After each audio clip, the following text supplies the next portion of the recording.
నమస్కారం friends, welcome to మంచి మార్గం ఛానల్. ఈ ఛానల్లో మంచి అంటే దాని అర్థం వేరేగానే ఉంటుంది. మంచి అంటే అందరికీ ఆమోదయోగ్యంగా ఉండే ఒక థాట్ కానే కాదు. ఒక సిచ్యువేషన్కి ఏ నిర్ణయం సరిపోతుందో, సమయానుగుణంగా ఏ ఫ్యాక్టర్ వర్కౌట్ అవుతుందో, సెంటిమెంట్ ఎక్కడ ఉండి ఉపయోగపడుతుందో, సెంటిమెంట్ లేకుండా ఏ విధంగా ఆలోచిస్తే నిర్ణయాలు సరిగ్గా ఉంటాయో దాన్ని ఈ ఛానల్ మంచిగా భావిస్తుంది. మంచి అంటే అందరికీ సంతోషం పెంచే ఒక మార్గం కాదు. మంచి అంటే మనం కరెక్ట్గా ఆలోచిస్తే మంచి అవుతుంది అని కాదు. మనం ఆలోచించినంత మాత్రాన మంచి జరుగుతుంది అని కానే కాదు. అంటే ప్రస్తుత కలియుగంలో మంచికి ఎన్నో శిరస్సులున్నాయి, ఎన్నో ఆలోచన విధానాలున్నాయి. చెడుకి మంచి వేరు, మంచికి మంచి వేరు. మంచికి చెడు జరిగినప్పుడు ఆ చెడుని నివారించడానికి ఎలాంటి మంచి ఆలోచనలు ఉండాలో అదే మంచి మార్గం. Positivity is no way connected to మంచి. పాజిటివ్గా మాట్లాడమే మంచికి సూత్రాలు కాదు. మంచి అనేది విభిన్న రకమైన ప్లాట్ఫామ్స్ పై ఆధారపడి మనకు మన కండిషన్ బట్టి ఏది మంచో ఏది చెడో మనమే ఆచరించే విధానం మంచి మార్గం. చాలామంది ఈరోజు ఉగాది అందరికీ శుభాకాంక్షలు అని చెప్తూ ఉంటారు. ఎందుకంటే వీళ్ళ ప్రకారం ఇది కొత్త సంవత్సరం కాబట్టి ఈ ఉగాది మీకు మంచి చేయుగాక, రాబోయే రోజులు మీకు ఫలప్రదంగా ఉండాలి. ఇది కొత్త సంవత్సరం. ప్రాక్టికల్ మనం చూస్తే ప్రతిరోజు కొత్తదే.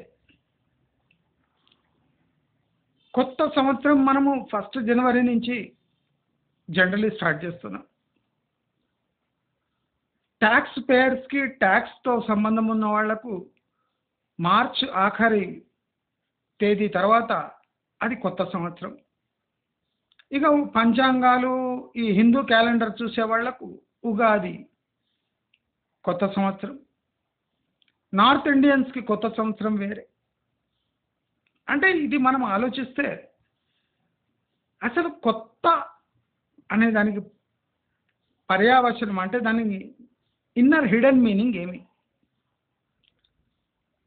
కొత్త అంటే ఏ రోజు నీలో మార్పు జరుగుతుందో, ఏ రోజు నీవు వినూత్నంగా ఆలోచిస్తావో, ఏ రోజు నీవు కాకుండా వేరే ఆలోచిస్తావు, ఏ రోజు నీవు పులుపును, తీపిని, చేదుని అనుభవిస్తావో, వాటితో నేర్చుకుంటావో, ఆ రోజే నీ జీవితంలో ఉగాది అడుగు పెట్టిన రోజు. అది సంవత్సరంలో ఏ రోజైనా కావచ్చు. డిసెంబర్ 1కు నీకు ఉగాది కావచ్చు, కొంతమందికి జూన్ 1 ఉగాది కావచ్చు, జూన్ 28 ఉగాది కావచ్చు.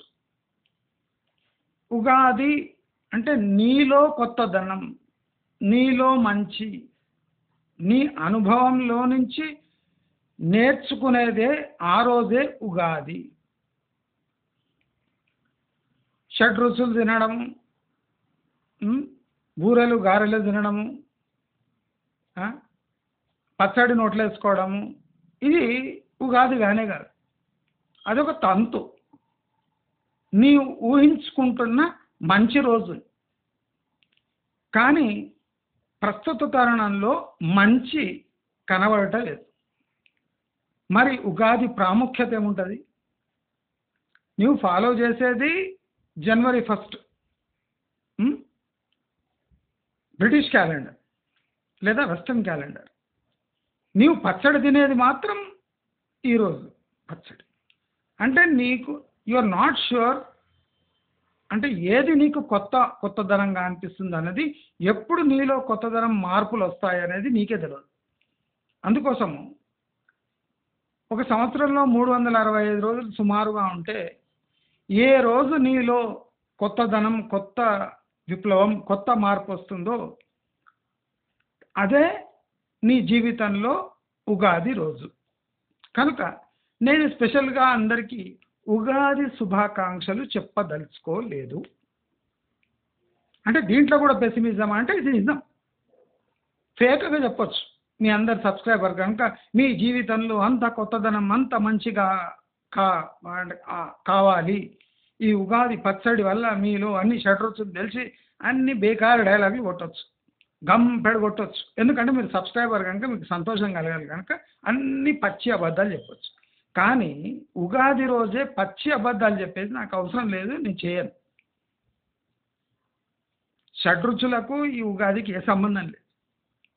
మీరు మీ జీవితకాలంలో వచ్చే సంవత్సరంలో ఏ రుచులను ఎలా తీసుకుంటారు, దాంట్లో మార్పులు ఎలా చేసుకుంటారు, చేదు అనుభవాలను ఎలా స్టెప్పింగ్ స్టోన్స్గా యూజ్ చేసుకుంటారు, పులుపును కూడా ఒక రుచిగా ఎలా అనుకుంటారు, తీపి ఎంతవరకు తింటారు, ఇవన్నీ జీవితంలో కలిగే అనుభవాల యొక్క సారాంశమే రోజు ఉగాది అనే కాన్సెప్ట్. మీరు రోజు ఉగాది అనుకుంటే లైఫ్ చాలా ఇంట్రెస్టింగ్ ఉంటుంది. మీరు ఒకటో రోజే ఉగాది శుభాకాంక్షలు తెలపాలి అనుకుంటే మీ కర్మ, ఫోర్స్ఫుల్లీ చెప్పాల్సి వస్తుంది అందరికీ ఉగాది శుభాకాంక్షలు. దీంతో సాటిస్ఫైడ్ ఉంటే నో ప్రాబ్లం, ఒక 5-10 పదాలతో మీ అందరు సాటిస్ఫై అయిపోతారు. కానీ ఈ ఉగాది నిజంగానే మీ జీవితంలో ఉగాది అవుతుందా? కాదు. 99.5% మంది దాంట్లో ఉగాది ఏ చేంజు దే. చాలా మంది జీవితాల్లో కష్టాలు తెచ్చిపెడుతుంది ఉగాది. కరెక్టా? మీ అనుభవం చెప్తుంది, నేను చెప్పే అవసరం లేదు.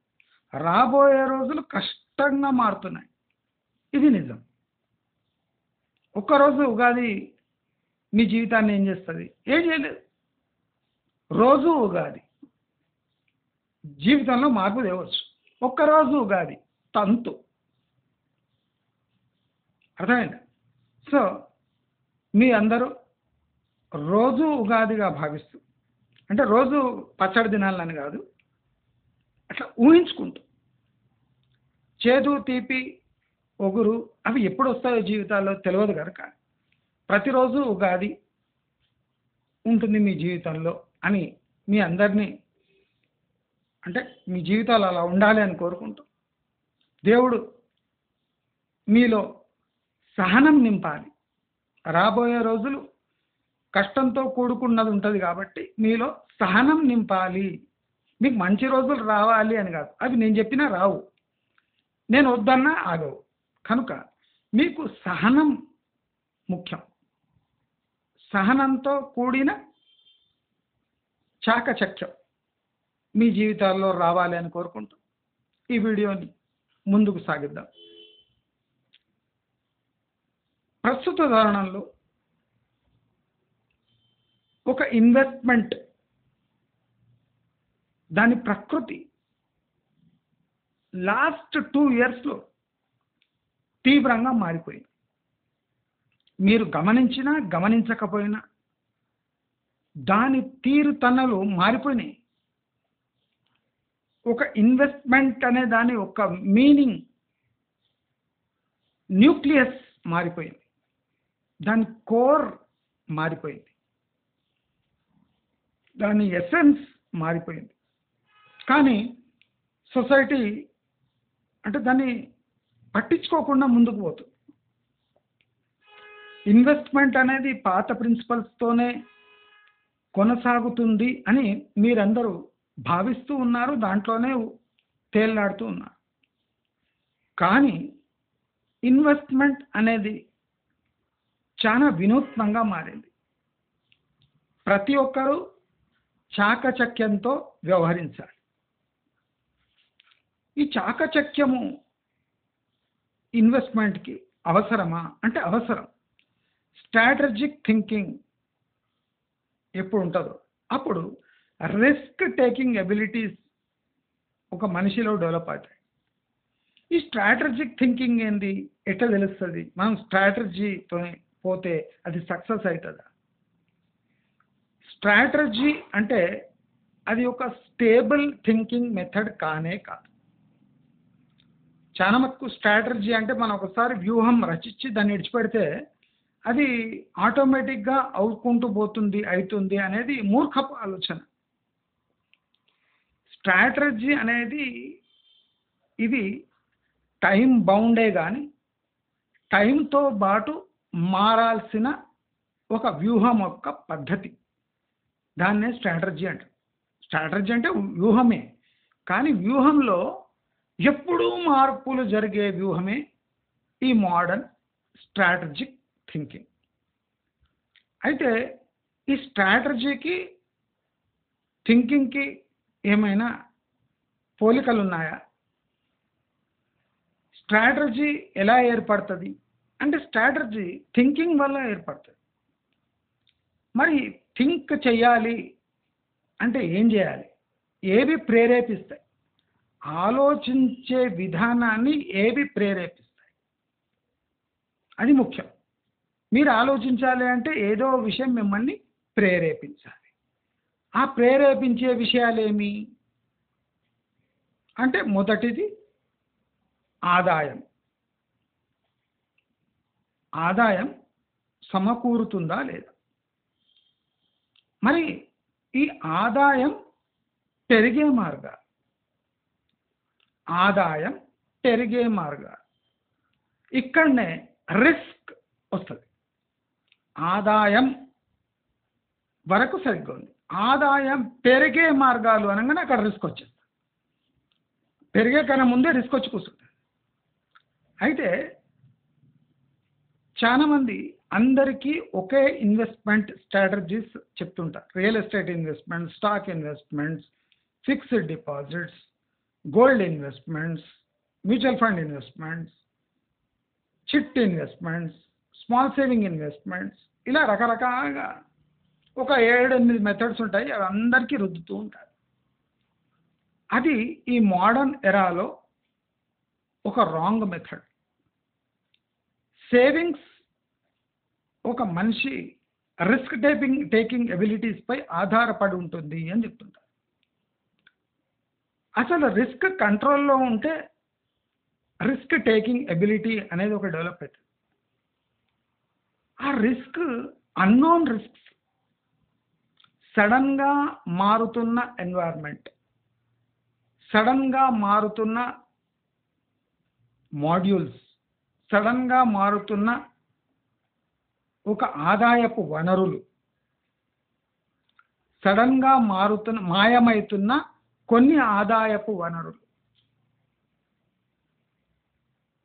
ప్రభుత్వం యొక్క తీరుతన్నలు, ప్రభుత్వం యొక్క ఆలోచనలు, సమాజంలో వస్తున్న మార్పులు, సమాజం పెంచుతున్న ఒత్తిడి, ఇవన్నీ ఒక ఇన్వెస్ట్మెంట్ని ప్రేరేపిస్తాయి కదా. మరి ఈ ఇన్వెస్ట్మెంట్ని కరెక్ట్గా జడ్జి చేయటం ఎలా? ఇన్వెస్ట్మెంట్లో సక్సెస్ కావాలంటే ఎలా? అది పిచ్చి ప్రశ్న. ఇన్వెస్ట్మెంట్లో సక్సెస్ మంత్ర అనేది ఉండదు. ఒక 3-4 రకాల ఇన్వెస్ట్మెంట్ చేస్తే దాంట్లో 2-3 సక్సెస్ఫుల్ అవుతుంది, ఒకటి పంక్చర్ అవుతుంది గ్యారంటీ. అంటే ఈ 3 ఆ పంక్చర్ అయిన దాన్ని రక్షిస్తాయి, సేఫ్గా ఉంచుతాయి. అంతే తప్ప దీంట్లో అపర చాణక్యుడు ఎవడు లేడు. కొద్దిగా లక్కీ ఉన్న వాళ్ళంతా అపర చాణక్యులు అయిపోతారు. కానీ ఇన్వెస్ట్మెంట్ అనే ఒక దీంట్లో అపర చాణక్యుడు, రాకేష్ జుంజున్వాలాలు అటువంటివి ఏం లేదు. రాకేష్ జుంజున్వాలా కూడా దెబ్బలు తిన్నాడు. లాస్ట్కి దెబ్బలు తినే ఇన్వెస్ట్మెంట్ చేసే పోయాడు. అది చాలా మందికి తెలియదు. అది పక్కకు పెడితే ఇప్పుడు మనం జనరలీ ఒక రిస్క్లెస్ ఇన్వెస్ట్మెంట్ అనుకునే వెస్ట్ హైదరాబాద్లో ఇన్వెస్ట్మెంట్ ఇప్పుడు ప్రాక్టికలీ మనం ఎలా జడ్జ్ చేయాలి? వెస్ట్ హైదరాబాద్ ఇన్వెస్ట్మెంట్ని ఎలా జడ్జ్ చేయాలి? ఇప్పుడు ఇది చాలా ముఖ్యమైన ప్రశ్న. సేఫెస్ట్ గ్రోయింగ్, గ్రోత్ ఆస్కారం ఉన్న, గ్రోత్ గ్యారంటీ ఉన్న ఇన్వెస్ట్మెంట్ డెస్టినేషన్ నుంచి గ్రోత్ గురించి ఆలోచింపజేసే పరిస్థితికి వెస్ట్ హైదరాబాద్ వచ్చేసింది. మీరు ఆ 3-4 యాంగిల్స్ని పక్కన పెడితే ప్రాక్టికల్ వెస్ట్ హైదరాబాద్లో ఇన్వెస్ట్మెంట్ ఎంతవరకు న్యాయబద్ధంగా ఉంది? అసలు రికమెండ్ చేసే పొజిషన్లో వెస్ట్ హైదరాబాద్ ఇన్వెస్ట్మెంట్స్ ఉన్నాయా? వెస్ట్ హైదరాబాద్లో ప్రాక్టికల్ సిచ్యువేషన్ ఎలా ఉంది? కసిగా మీరు వెస్ట్ హైదరాబాద్ని చూస్ చేసుకుంటే మీ పరిస్థితి ఎలా ఉండబోతుంది? చాలామంది కసిగా వెస్ట్ హైదరాబాద్ వైపు ఇన్వెస్ట్మెంట్ వైపు పోతారు. ఎందుకంటే చాలామంది చాలా లాభపడ్డారని దాని హిస్టరీ చెప్తుంటే ఇప్పటి నుంచి లాభపడతారా లేదా అని మన ఫ్యూచర్ ప్రిడిక్షన్స్ చెప్తున్నాయి. మనము హిస్టరీని ఫాలో చేస్తామా, ఫ్యూచర్ ప్రిడిక్షన్స్ని భరోసా చేస్తామా అనేది పోటీ. అయితే హిస్టరీ చాలా తికమక్కగా ఉంది. హిస్టరీకి సపోర్ట్ పిల్లర్స్ చాలా అంటే లీగల్గా లేవు. హిస్టరీ ఒక వ్యక్తి యొక్క ఆకాంక్షపై ఆధారపడి ఉంది. ఆ వ్యక్తి ఇప్పుడు లేడు. ఆ వ్యక్తి యొక్క ఆలోచనలు ఇక ముందుకు సాగవు. ఇలాంటి పరిస్థితుల్లో వెస్ట్ హైదరాబాద్లో ఇన్వెస్ట్మెంట్ ఒక స్ట్రాటజిక్ ఐడియానేనా, ఒక రైట్ ఐడియా వైపు వెళ్ళినట్టేనా అని ఆలోచిస్తే ఇప్పుడు west Hyderabad is a crumbling what you call అంటే ఒక బిస్కెట్ లాంటిది. అంటే ఆ బిస్కెట్ ముట్టుకునే వరకు బాగుంటుంది, ఆ ముట్టుకోగానే అది పీస్ అయిపోతుంది. కనుక ఆకారం బాగుంది వెస్ట్ హైదరాబాద్. గమనించండి, ఆకారం బాగుంది. అక్కడ రూపం బాగుంది. రూపానికి ఆకారానికి అంటే అంత బాగా స్వీట్గా కనిపిస్తుంది, గట్టిగానే అనిపిస్తుంది. ఊహించుకోండి, అనిపిస్తుంది. ఈ అనిపించడం ఒక ఊహకు మించి ఏం కాదు. అయితే ఈ ఊహను ఇప్పుడు నమ్మొచ్చా అంటే నమ్మకూడదు అని హిస్టరీనే చెప్తుంది. హిస్టరీ అంటే ఏమి? మన పాత జ్ఞాపకాలు దేనిపై ఆధారపడి ఉన్నాయి అది ఆలోచించవలసిన విషయం.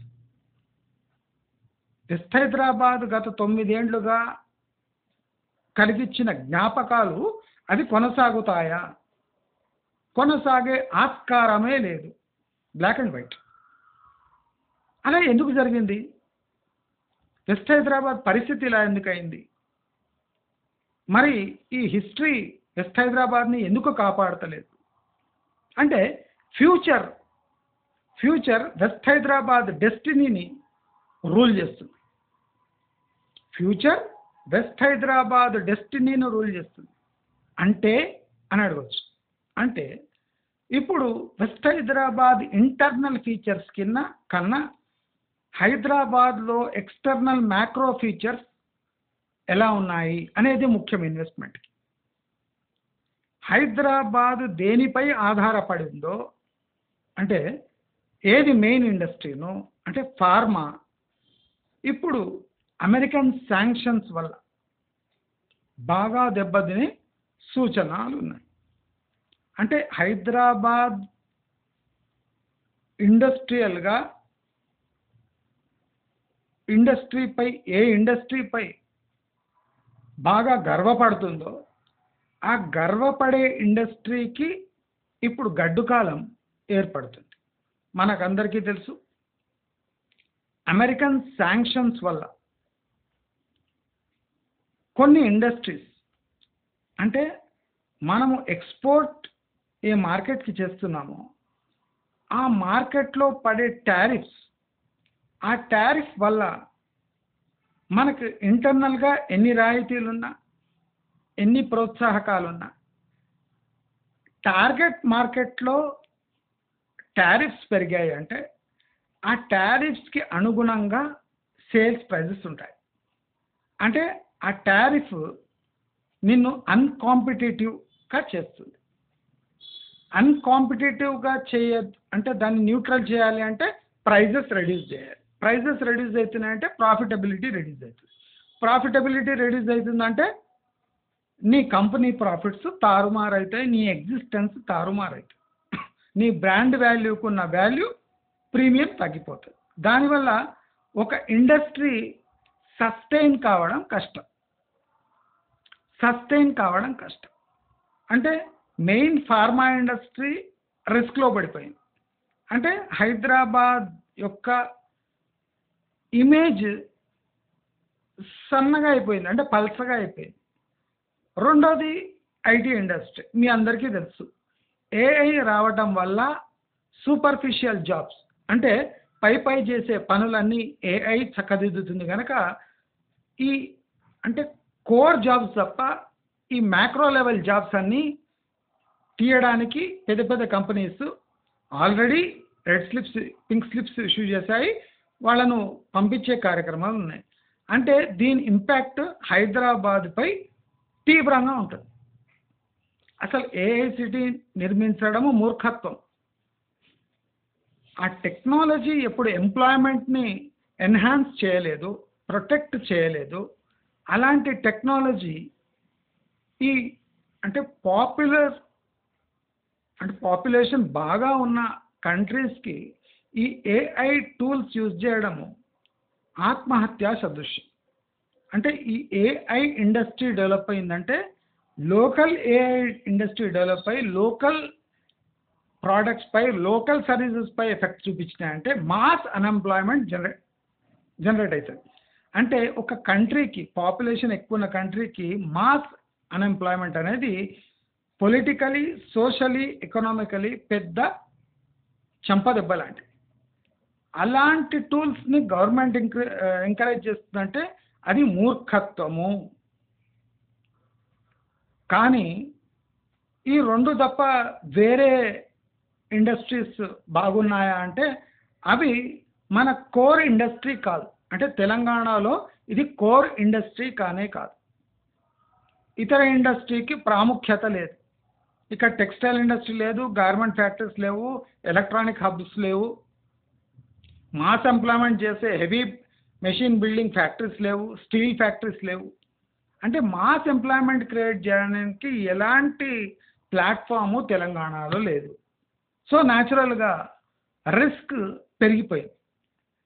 ఇప్పుడు ఇన్వెస్ట్మెంట్కి రాబోయే రోజుల్లో ప్రాముఖ్యత తగ్గిపోతుంది. అదేంటి ఇన్వెస్ట్మెంట్కి ప్రాముఖ్యత తగ్గిపోవడం ఏంటి అంటే ఇన్వెస్ట్మెంట్కి వెయిటింగ్ టైం ఎక్కువ ఉంటే దాని రిస్క్ అన్సర్టన్ అయిపోతుంది. ఒక ఇన్వెస్ట్మెంట్కి వెయిటింగ్ టైం ఎక్కువైతే రిస్క్ అన్సర్టన్ అవుతుంది. రిస్క్ అన్సర్టన్ అయినప్పుడు ఇన్వెస్ట్మెంట్ చాలా కేర్ఫుల్గా అడుగులు పడతాయి. ఇన్వెస్ట్మెంట్ చాలా కేర్ఫుల్గా అడుగులు పడుతున్నాయంటే సేల్స్ తగ్గిపోతాయి. సేల్స్ ఎందుకు తగ్గుతున్నాయి అంటే రిస్క్ పెరిగింది కనుక. నీ ప్రైజెస్ తగ్గినా రిస్క్ ఆ ప్రైజెస్ని ఓవర్వెల్మ్ చేస్తుంది కనుక నీ సేల్స్ పెరగవు. సేల్స్కి కూడా వెయిటింగ్ టైం, ఇన్వెస్ట్మెంట్కి వెయిటింగ్ టైం ఎలా పెరుగుతుందో సేల్స్కి కూడా వెయిటింగ్ టైం పెరిగిపోతుంది, క్లోజింగ్ టైం పెరిగిపోతుంది. డీల్స్ క్లోజ్ అంత ఈజీగా కావు, ఏండ్లు పట్టొచ్చు. పర్సీవ్ చేస్తున్నాం, ఒక సేల్స్ని పర్సీవ్ చేస్తున్నాం అంటే దానికి కాస్ట్స్ పెరిగిపోతాయి. ఒక ప్లాటు ఒక మనిషికి 3-4 సార్లు చూపించాల్సి వస్తుంది, 10-20 కాల్ చేయాల్సి వస్తుంది, ఒకే మనిషికి 4-5 ఆప్షన్స్ ఇవ్వాల్సి వస్తుంది. అంటే నీ సేల్స్ కూడా డివైడ్ అయ్యి రిస్క్ని అంటే రిస్క్ని మనం మన వైపు తిప్పుకోవాలంటే సేల్స్ ఇవి ఎఫర్ట్స్ 4 పెరిగిపోతాయి. అంటే కాస్ట్ కూడా పెరిగిపోతాయి. కాస్ట్ పెరిగినప్పుడు మార్జిన్స్ ఎక్స్పెక్ట్ చేస్తాం, మార్జిన్స్ పెరగడం వల్ల సేల్స్ డిప్ అవుతాయి. అంటే ఏం చేసినా మనకు సేల్స్ క్లోజ్ కావటం కష్టం. మరి ఇప్పుడు ఇన్వెస్ట్మెంట్ నుంచి మార్కెట్ ఎక్కడ పోతుంది? ఇన్వెస్ట్మెంట్ నుంచి లైఫ్ స్టైల్ మెయింటైన్ చేయడానికి ఈ అసెట్స్ క్యాష్ మొత్తము లైఫ్ స్టైల్ మెయింటెనెన్స్ కోసం పోతున్నాయి. నెక్స్ట్ 3 years అది జరుగుతుంది. సేవింగ్స్ కూడా షార్ట్ టర్మ్ సేవింగ్స్ ఉంటాయి, ఎందుకంటే లైఫ్ స్టైల్ మెయింటైన్ చేయడానికి ఎప్పుడు లిక్విడిటీ కావాలి కనుక ఎప్పుడు క్యాష్ ఎంత త్వరగా లిక్విడ్ చేయగలిగితే అంత మంచిగా ఉంటుంది. అంటే గోల్డ్ వైపు కూడా పోవు, గోల్డ్ ఆల్రెడీ హై ఉంది, పోవు. షార్ట్ టర్మ్ సేవింగ్ ఇన్స్ట్రుమెంట్స్లో మాత్రమే క్యాష్ పార్క్ అయి ఉంటుంది. ఇప్పుడు బ్యాంకింగ్ రూల్స్, ఏటీఎం రూల్స్ అన్నీ స్ట్రిక్ట్ అవుతున్నాయి కనుక లిక్విడ్ క్యాష్ ఫ్లో మార్కెట్లో తగ్గిపోతాయి. అంటే దాని ఎఫెక్ట్ ఏం పడుతుంది? ఎక్కడ పడుతుంది? రియల్ ఎస్టేట్పై పడుతుంది. పడదా? పడుతుంది, ఖచ్చితంగా పడుతుంది. మ్యూచువల్ ఫండ్స్ కూడా రిస్కీ అయిపోయినాయి. మరి మ్యూచువల్ ఫండ్ మనీ దీంట్లోకి వస్తుందా, రియల్ ఎస్టేట్లో వస్తుందా అంటే రాదు. ఎందుకంటే మ్యూచువల్ ఫండ్ కన్నా ఎక్కువ టైము రియల్ ఎస్టేట్లో పట్టొచ్చు కనుక. అంటే చూడండి, ఇన్వెస్ట్మెంట్ అనేది ప్రయారిటీ తగ్గిపోయింది. ఇక్కడ లైఫ్ సస్టైనబిలిటీ కోసం డబ్బు ఖర్చు కాబోతుంది నెక్స్ట్ 3 yearsలో. అంటే ఖర్చు కాబోతుంది. ఖర్చు ఎక్కడవుతుంది? ఫుడ్పై ఖర్చు అవుతుంది, క్లోదింగ్పై ఖర్చు అవుతుంది, ఫీజులపై ఖర్చు అవుతుంది, వెహికల్స్పై ఖర్చు అవుతుంది, వెహికల్ మెయింటెనెన్స్పై ఖర్చు అవుతుంది, మెడికల్ ఇన్సూరెన్స్పై ఖర్చు అవుతుంది. అంటే మన లైఫ్ సస్టైన్ కావడానికి ఏవి కావాలనో దానిపై ఖర్చు అవుతుంది. మరి ఇల్లు కూడా ఒక లైఫ్తో సంబంధించిన విషయమే. అంటే అది చాలా లాంగ్ టర్మ్ ఇన్స్ట్రుమెంట్. ఇల్లు అనేది చాలా హెవీ ఇన్స్ట్రుమెంట్, అది లేకుండా మనిషి బతకగలడు. అంటే చూడండి, హౌసింగ్ ప్రయారిటీ ఆటోమేటిక్గా తగ్గిపోయింది. కొన్నేళ్లలో 9 yearsలో హౌసింగ్ మార్కెట్ పీక్ పోయి సైకిల్ డౌన్ అయితే సడన్గా కిందికి డిప్ అవుతుంది. ఇది డేంజరస్. ఇది అంటే పీక్ నుంచి ఒక గ్రాఫ్ సడన్గా పాతాళానికి వస్తుంది. ఇదే డేంజర్ సిగ్నల్ రియల్ ఎస్టేట్.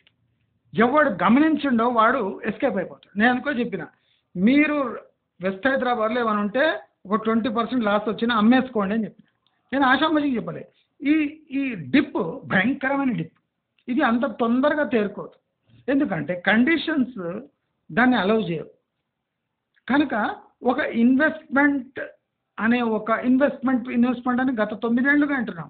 ఇప్పుడు ఇన్వెస్ట్మెంట్ కాస్త పోయి సేవింగ్స్లో కూడా కాదు, అది లైఫ్ సస్టైనెన్స్ కోసం ఖర్చు కాబోతుంది. మీరు చూడొచ్చు, ఇన్ఫ్లేషన్ తగ్గినా మనము మన లైఫ్ని ప్రీమియంగా ఉంచుకోవడానికి చూస్తాం. అంటే కాస్ట్లీ వస్తువుల వైపే పోతాం, ప్రీమియం వస్తువులే కొంటాం. ఎందుకంటే క్యాష్ అవైలబుల్ ఉంది. క్యాష్ సేవింగ్స్లో పోతలేదు, ఇన్వెస్ట్మెంట్లో పోతలేదు. అంటే డెడ్ క్యాష్ రూపంలో ఖర్చు కావడానికి రెడీగా ఉంది. అది ఏం చేస్తాము? క్యాష్ ఎక్కువ ఉన్నందుకు ఎక్కువ ఖర్చుల వైపు పోతాం. అలా ఎక్కువ ఖర్చుల వైపు పోకుండా మనము పొదుపు చేయగలమా అంటే లైఫ్ స్టైల్ అనేది ఒక డిసీజ్ అంట. అది కరెక్టే. అది కమ్యూనికబుల్ డిసీజ్. అంటే ఒకరి నుంచి ఇంకోరికి పాకుతుంది. వాడున్నట్టే నేను ఉండాలి, వాడు తిరిగిన కార్లే నేను తిరగాలి, వాడు తిన్న రెస్టారెంట్లే నేను తినాలి. అంటే ఇదంతా ఇన్స్పిరేషన్ బేస్డ్ లైఫ్ స్టైల్స్. అంటే చూసి నేర్చుకోవడం, ఒకడితో ఇన్స్పైర్ అయ్యి మన లైఫ్ లీడ్ చేయడం. కానీ మన లైఫ్కి ఏం అవసరం అనేది మనం పట్టించుకోకుండా వేరే వాడి లైఫ్ కాపీ చేయడమే ఒక కమ్యూనికబుల్ డిసీజ్. కరోనా లాంటిది, కరోనా కన్నా ప్రమాదకరమైంది. ఇది మీ మతిని భ్రమింపజేసి మీ జీవన విధానాన్నే దెబ్బకొడుతుంది. అది ఖచ్చితంగా జరుగుతుంది. మీరు ఆపలేరు, అది కూడా స్పష్టం. ఉగాది రోజు ఇదేం మాట్లాడుతున్నాడు అని కాదు, ఇదే జరుగుతుంది, ఇదే ఉగాది. మీరు అనుకోనట్టే జీవితం ఉంటుంది, మీరు అనుకోని విషమ పరిస్థితులు ఎదురవుతాయి, అదే ఉగాది. మీ జీవితం మార్పుకు లోనవుతుంది, ఆ మార్పు మీకు ఇష్టం లేకున్నా అవే జరుగుతాయి, అదే ఉగాది. ఉగాది అంటే అన్నీ మంచిగా ఉండి కొత్త బట్టలు వేసుకొని ఉగాది పచ్చడి తిని పోవడం కాదు. షడ్రుచులు ఉండవు, కంటిన్యూస్గా చేదు అనుభవాలే ఉండొచ్చు. కొంతమందికి ఆస్తులు అమ్ముకొని కంటిన్యూస్గా తీపి అనుభవాలే ఉండొచ్చు. కొంతమంది అటు ఇటు ఇన్వెస్ట్మెంట్ కాకుండా సేవింగ్స్ కాకుండా జీవితం మొత్తం ఒగురుగానే పోవచ్చు. అంటే అటు చేదు కాదు, తీపి కాదు, ఒగురుగానే ఉండొచ్చు. మరి అది ఉగాది ఎట్లయితుంది?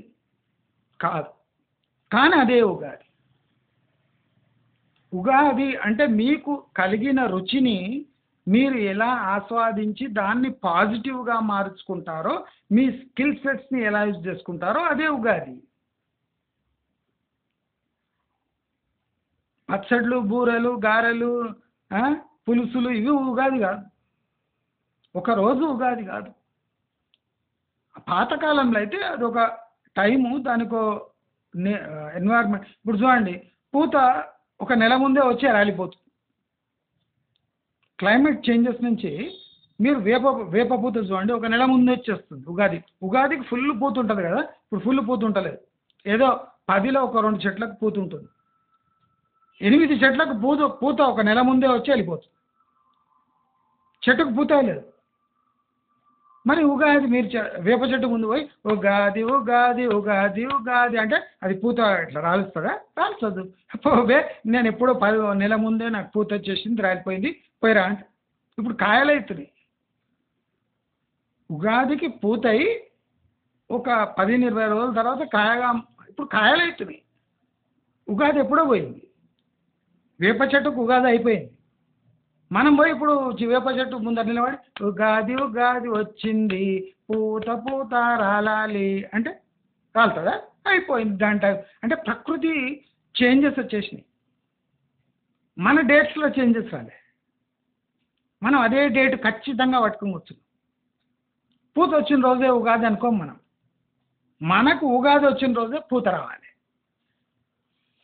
మూర్ఖత్వం కాదు ఇది. నేచర్ చేంజ్ అయిపోయింది. నేచర్ ఒక నెల ముందు వచ్చిపోతుంది, పూత అయిపోతుంది, కాయలు వస్తున్నాయి. మనం పిచ్చోళ్ళలాగా పూత వస్తే మన డేట్ రాలే కదా, డేట్ వచ్చిన రోజే ఉగాది. వేప చెట్టుకు డేట్ వచ్చేసింది. డేట్ అంటే ఆ డేట్ కాదు, నేచర్లో ఉండే డేట్. ఇంకెవరైనా ఏమని అనుకున్నారు?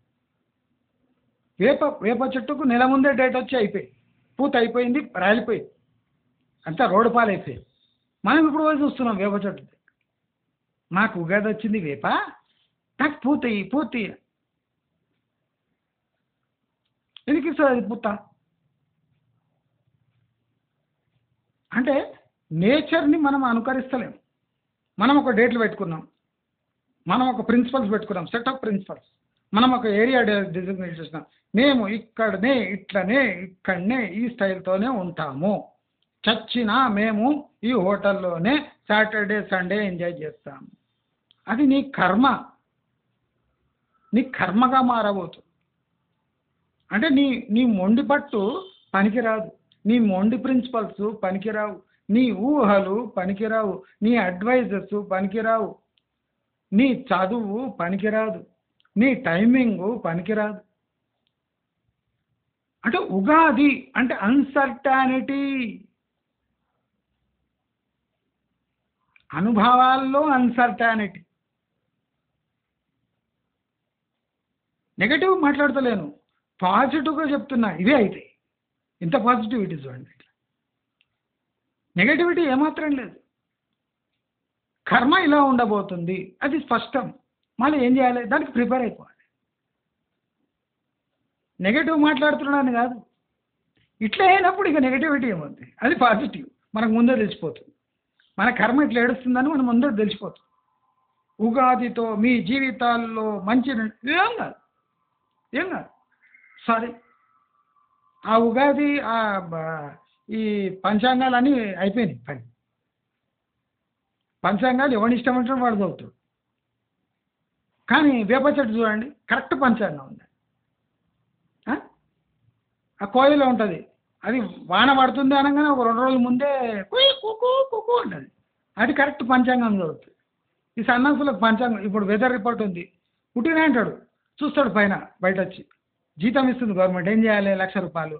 వస్తాడు, వచ్చి చదురు మదురు గాలి వీచి చదురు మదురుగా అక్కడక్కడ జల్లులు పడవచ్చు, సరిపోయి పడుకుంటాయి, వాడి పని అయిపోయి. చదురు మదురు ఎక్కడ పడదా అంటే ఒక్కడ పడలే అంటే అవును పడ్డట్టు ఉంది, వాసన కూడా వస్తుంది, అదే చదురు మదురు. గాలి వీచలే, నిన్న సాయంత్రం అర్ధగంట బాగా గాలి రాలే, అదే గాలి. ఇప్పుడు గ్యారంటీ ఉంది, ఎక్కడో భయంకరమైన సైక్లోన్ వస్తుంది, భారీగా వర్ష సూచన అంటాడు. భారీగా వర్ష పడుతుంది అన్నాడు, సూచన అంటాడు. సూచన అంటే ఏం రా పడలేదంటే సూచన, అలర్ట్గా ఉండమని చెప్పినాం మేము, అంతే, పడతామని చెప్పినామా అంటాడు. భారీగా వర్ష సూచన, అందుకోసం వర్డ్స్ చాలా కేర్ఫుల్గా వాడతారు. ఎందుకంటే ఈ సన్నాసులకు గ్యారంటీ ఉండదు. పంచాంగాలు కూడా అంతే, మన ఫ్యూచర్ ప్రిడిక్షన్లు కొడితే మన ఇన్వెస్ట్మెంట్స్ అంతే, మన జాబ్స్ అంతే. IBM 9,000 ఉద్యోగాలను ఊడగొట్టింది. మనోడ్రకు నేను ఐబిఎం అని చెప్పేటోడు పుస్, వాడి జాతకం ఇప్పుడు చూడండి, బ్రహ్మాండమైన నీకు రాబోయే సంవత్సరం నీ జీవితాన్ని మార్చి నీ జీవితాన్ని సుఖ సంతోషాలు నిండిపోతుంది అని ఉంటుంది. IBM ఎంప్లాయీ వాడిని వీకిస్తుంటారు, వాడిని అడగండి, అరే నీ జాతకం జబర్దస్త్ ఉంది కదరా అంటే, ఏం జాతకం రా చూడు ఎట్లుంది అంటాడు. అంటే ప్రిన్సిపల్స్ యూనివర్సల్ కాదు, కట్టుబాట్లు యూనివర్సల్ కాదు, నీ కులవృత్తులు యూనివర్సల్ కాదు. ఎట్లా అవుతుంది? ఎవడంటే ఏమంటే పని చేస్తాడు. నీ కులానికి నీ వృత్తికి ఏ సంబంధం లేదు. అంటే రాబోయే రోజులు అన్సర్టానిటీతోని, రిస్క్స్తోని, అసలు ఇన్వెస్ట్మెంట్కి పనికి రాకుండా రాబోయే 3 సంవత్సరాలు ఉండబోతున్నాయి. ఇది కరెక్ట్ పంచాంగం.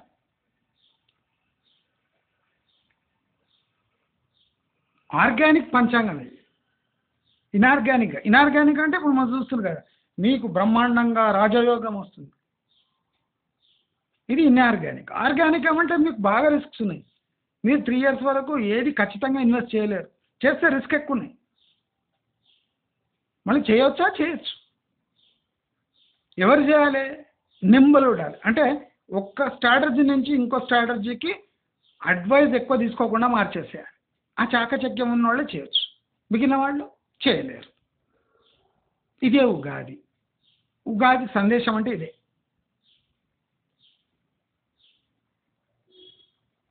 చేదు మీకు నచ్చకపోయినా, మీకు ఇష్టం లేకపోయినా, చేదు యూనివర్సల్. ఎక్కడ చూసినా చేది. మీకు ఆకలి అవుతుంది, ఇడ్లీ చేదుగుంది, దోశ చేదుగుంది, అన్నం చేదుగుంది, కాజా కూడా చేదుగుంది అనుకోండి, కాకినాడ కాజు ఉంటుంది కదా, అది కూడా చేదుగుంది అనుకోండి, గులాబ్ జామున్ చేదుగుంది, అన్నీ చేదుగునే ఉన్నాయి. ఏం చేస్తారు? ఆకలి అవుతుంది, ఏం చేస్తారు? గులాబ్ జామున్ కూడా చేదుగుంది భయ్, మంచూరియా కూడా చేదుగా ఉంది, ఏం చేస్తాం? ఏదో ఒకటి నీకు ఆమోదయోగంగా ఉన్న చేదుని అనుభవిస్తాం, అంతే కదా. నేను చెప్పేది అదే. చేదుని అనుభవించడం, ఆస్వాదించడం నేర్చుకోండి. చేదే ఫ్యూచరు. చేదు తప్ప వేరేవి లేవు. 99% మంది చేదే అనుభవిస్తారు. 1% మంది చేదు వాళ్ళ జాతకంలో ఉండదు. వాళ్ళు లక్కీ. మనం లక్కీ కాదు. మరి ఏం చేయాలి? ఆ అన్‌లక్కీ ఫ్యూచర్‌ని మనం అయినంత లక్కీగా మార్చుకునే వ్యూహాలు రచించుకోవాలి. రోజు ఉగాది అంటే రోజు కొత్త వ్యూహంతో లేవాలి. రోజు చేదుని తగ్గించుకోవాలి. దొరికినంత తీపిని త్వరగా ఆస్వాదించాలి. తీపి కాస్త సాయంత్రం వరకు చేదుగా మారొచ్చు. తీపిని నిలువ ఉంచుకుంటే అది సాయంత్రానికి చేదుగా మారొచ్చు.